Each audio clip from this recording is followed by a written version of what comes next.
tsara ny mindrana fa tsara kokoa ny mamerina.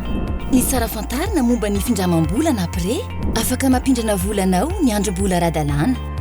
Raha toa ka 12 taona no mihoatra ianao dia afaka mindram-bola mba hampiasainao avy hatrany hividianana entana na hanatanterahana ny nofinofinao rehefa tsy ampy ny vola eny am-pelatananao. Mizara ho toy izao ny ao anatin'ny pré iray: vola tianao indramina, ny zana-bola, ny frais de dossier, ny frais d'assurance, antoka. Rehefa mindram-bola ianao dia tsy maintsy averina io. Afaka averina tsikelikely hatrany miankina amin'ny contrat sy ny avinao. Fanamarihana, tsy zo ny findramam-bola any amin'ny androm-bola ara-dalàna. Afaka mandà ny findramanao vola hatrany izy ireo.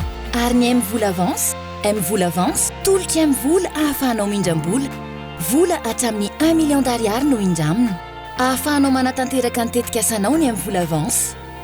Ao anatin'ny 30 andro no amerenana azy ary afaka averina tsikelikely. Ho an'ny avance kosa dia mizara ho toy izao ny ao anatiny: vola azonao alaina, tsy misy zana-bola, ny sarany fahatarana.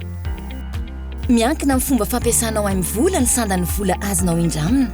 Amin'ny alalan'ny finday avokoa ny rehetra: fangatahana, ny fahazahoana ny vola ary ny famerenana. Fanamarihana, rehefa mindrana vola dia tsy maintsy mamerina. Jereo tsara ny fomba ahafahanao mamerina izay vao mindrana. Tsindrio foana ny dièse 111 étoile 1 étoile 3 étoile 2 dièse na ny app M-vola rehefa merina ny avance anindraminao ianao. Marihina fa rehefa mampiditra ny code secretnao ianao rehefa mangataka M-vola avance dia mitovy lanja amin'ny fanaovantsy ny fifanarahana na contrat. Averina hatrany. Rehefa mindram-bola ianao dia tsy maintsy mamerina. Amin'ny voalohany mety hisy fiantraikany amin'ny fitantananao vola ny tsy famerenana satria misy ny zana-bola fanampiny mila aloha, izany hoe mitombo ny vola tsy maintsy averinao. Avy eo mety hisy fiantraikany amin'ny fahatokisana misy eo aminao sy ilay tolotra.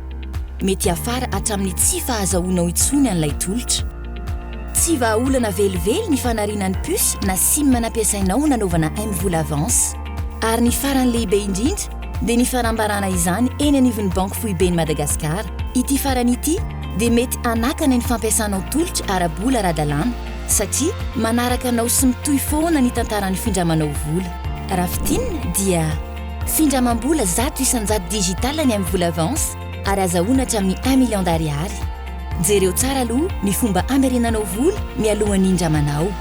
Ny tsy famerenana vola dia misy fiantraikany amin'ny fampiasanao tolotra ara-bola ara-dalàna hafa. Tsindrio ny kaody dièse 111 étoile 1 étoile 3 dièse rehefa indrana sy amerim-bola ianao.